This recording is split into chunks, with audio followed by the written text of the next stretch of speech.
Welcome. I'm J. Michael Silver, and this is Foundational Steps to Show.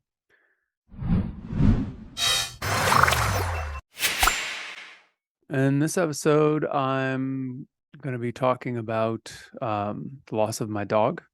I think it's important for everyone in general, I think, to face losses, grief, depression, anxiety head on. It's what I've tried to do for myself for as long as I can remember. When I got Niko 2014, it's February 6th. I wasn't really sure that I even wanted a dog. Actually, I did not want a dog as much as I love dogs and as I was looking forward to some extent, but my parents talked me into getting him. That first day, he was so scared. He had never been on a leash, never been in a car, never been outside, never been without his, brothers and sisters, and he was 16 weeks old. That's a lot for a dog. They usually start getting taken around at 8 weeks, meeting new people.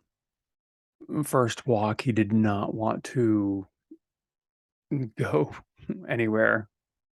He just froze. So I froze with him. I didn't know I had to get him to go and just gently pull him until he started walking. It wasn't until a trainer told me that he was going to be manipulating me and playing me every chance he got if he thought he could get away with something, which he did often for 8 years, over 8 years. At the time, in 2014, I was between jobs. I was trying to figure out what I was doing. Acting wasn't working. Production wasn't working. I was depressed. For me, action is really the only thing. You can't think your way out of depression or anxiety. You can act or not. You can get up or not. And the tiniest of victories, even just getting out of bed, is worth celebrating, or even rolling over. But it's something to build on, and it can snowball. And then you've gotten out of bed, you've made your bed, you've made yourself food, you've cleaned up, you've done things, you've gotten something accomplished. But when you have a dog, immediately now you have something living that's relying on you, and your level of responsibility jumps. And for me, not wanting to, having a plant got me out of bed sometimes on bad days. So having a dog, you can imagine, a little fluffy ball of love. You got to exercise, you got to train, you got to feed, you've got to brush, you've got to take care of this animal. He and I bonded within a couple of days. He was his everything. He relied on me for exercise, for bathroom, for food. And I relied on him, for a reason to do anything. I don't think anyone would, even including even my family, would have ever realized how I was feeling at that time or what I was going through, because I still had odd jobs. I still made money. I still, outwardly was going to workshops and accomplishing things, getting auditions done, getting callbacks, but it just wasn't working. Things weren't going the way I thought they should, or climbing towards anything, it seemed. As we bonded, I realized I didn't want to take a chance at having anything taken away from me. So I made a promise to myself that I wouldn't get close to any women, didn't want to date, because I didn't want anyone bonding with him until, I'd had him long enough that there was never, ever going to be any debate of whose dog he was, which sounds ridiculous in hindsight, but that was where my head was at. Ironically, jumping forward, when I met my fiance, Ash took care of him. I went sailing with some friends to Catalina for the weekend, and I knew immediately that he was well taken care of, that I had nothing to worry about. I had known her a couple of weeks at this point in time, trusted her implicitly, and there's probably only one other person that I can think of, a good friend of mine and a dog trainer, that I ever trusted him with, and she took care of him. But that was it. Ash was the first person. Other I I dated some other women before Ash, and I had a few friends that had taken him for walks, but I don't think I ever trusted them the way I trusted Ash, which is probably why we're still together and planning on getting married soon. He also listened to Ash, and I think he trusted her as much as I trusted her with, I don't know, blind faith, I suppose. And of course, she fell in love with him same way I did.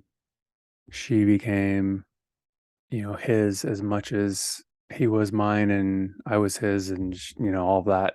Like, he became our dog when we became us. And and then we got little Madam Bean, Madam Lydia Bean, and he immediately loved her, laid down for her, let her jump all over him, let her beat him up, and he just took it anything for her. She's sleeping right now. He was the most patient dog, except for cars. He was obsessed with cars to the point where the faster a car went, the more he went crazy and wanted to stop it. He just wanted to stop the car at all costs. He wanted it to stop.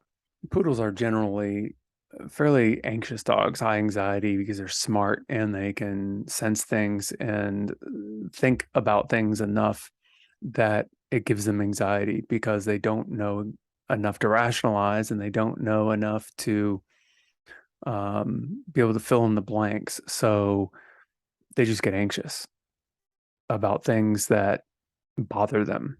It's not too different than me or anyone else, I suppose. When we get anxious, it's usually about something that we can't quite reason, we can't quite make heads or tails of, we don't know what's going to happen, and then we get stuck on what might happen or what might not happen. Again, you can't think your way out of anxiety, you can't think your way out of depression or grief or anything else. You just have to ride the wave. You just have to kind of go with it and look for actionable things you can do. As I said, this is how I've kind of always lived my life, no matter how bad things got or no matter how good things got. You just got to keep going. You just got to do what you got to do. Being super excited can be just as debilitating as being super depressed, because what are you getting done? Not that you shouldn't enjoy the excitement, but then again, perhaps you should enjoy the depression or the anxiety sometimes. Feel it, understand it, experience it. We had to come home to Bean, who had no idea that when we left with Niko, it was the last time she would ever see him, which was beyond difficult. And then I kind of had a horrible feeling when we left that there was a good chance he wasn't coming home because he had gone downhill so fast. Of course, I said to Bean, say goodbye. You might not see him again. She had no idea what I meant, obviously. And so when we came home, of course, she immediately looked for him. Where is he? We just put her harness on and left. We went, got some food, went for a walk down by the beach out on the pier, just tried to process. When we got home, she immediately ran around looking for him. The next few days, we just wanted to keep her busy, keep ourselves busy. So we went on a hike, the hike that he and I would do 4 days a week for the first 4 or 5 years of his life, which was tough. The way I deal with things, I just want to face it. I just want to go head on. Grief to me is Ash and I were talking about this the other night. It's like a large boulder dropped in a body of water, and the water just starts rippling, and uncontrollable waves that just rush through you. You know, the pain and the sorrow of the loss, and the love and the anger, and then that grief is those waves that just then get reverberated back, pass through you, and uncontrollably, sometimes violent emotions from the sorrow, not physically violent, but the emotional violence as it rips through you and just crushes you all over again.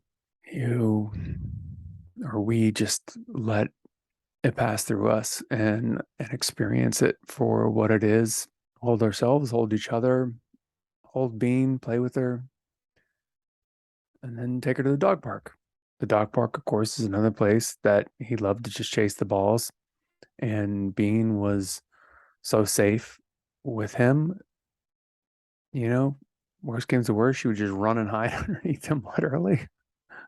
And she's about the same size as Niko, you know, at 2 years old now. As he died on her birthday. She didn't have her safety net anymore. So now we've gone nearly every day because we want her to play with other dogs and not just sulk around the house. And mostly she just sits at my feet. That's tough. The first time I took her for a walk without Niko the day after he passed, I just didn't want to run into any of my neighbors. I didn't want to have to explain why I'm only walking one dog. Every day I just did something with her, did something that reminds me of him. Went somewhere, I looked at pictures. Friends were sending pictures that they had taken of him, like the one that's I'm using as the thumbnail for this episode, him cuddling with me. There's some level of loss that I'll probably will feel for the rest of my life, I would imagine, as I can still remember the loss of my one of my childhood dogs, well, Scruffy, when she left and never came home. There's still a sense of loss. There's still something missing. It seems the grief, the waves seem to slow down and seem to subside the more I face the feeling, the activities. That grief feels farther away. The waves feel smaller, less tumultuous waters, but the loss is still there. I don't really have time to be depressed. I'm leaving one job and starting a new one. Still obviously working on the show. So juggling a lot, lots of change already in my life. And then, of course, losing Niko is devastating. He was going to be 9 in a couple weeks. It's just kind of unbelievable. I've always thought about my death. I even thought about his death a lot from the moment I got him because we bonded so closely and tight. He was my life for years. I mean, really, until I met Ash, he was my number one. And because of him, I was able to kind of create a new little family with Ash and our other dog, Little Bean, the four of us, you know, starting a new life, you know. And I always promised him, I'm gonna find you a mama, I'm gonna find you a sister or a brother, and I'm gonna get you a backyard. And for the last 2 years, we've had a backyard, and he he had a mama and he had a sister. I gave him the best possible life. I fucked up a lot in training him. Um, but he still was an amazing dog. He knew his tricks. He would come, he would sit, he would stay. He was an amazing dog. I'll miss him forever. The things that I learned from being his caretaker for the time that I had him made me a better person, helped me open up in a way that I could have never have done without him. Or if I could have, I never had the chance because he came into my life and became the vehicle for my who I am today. It's hard to imagine life before him, and it's hard to imagine life without him, but I don't really have a choice. So every morning I get up, I do what I got to do, take care of Bean, take care of Ash. She takes care of me. We do what we can for each other. We do the best that we can in our lives, and we celebrate even the smallest accomplishments. That's all we can do.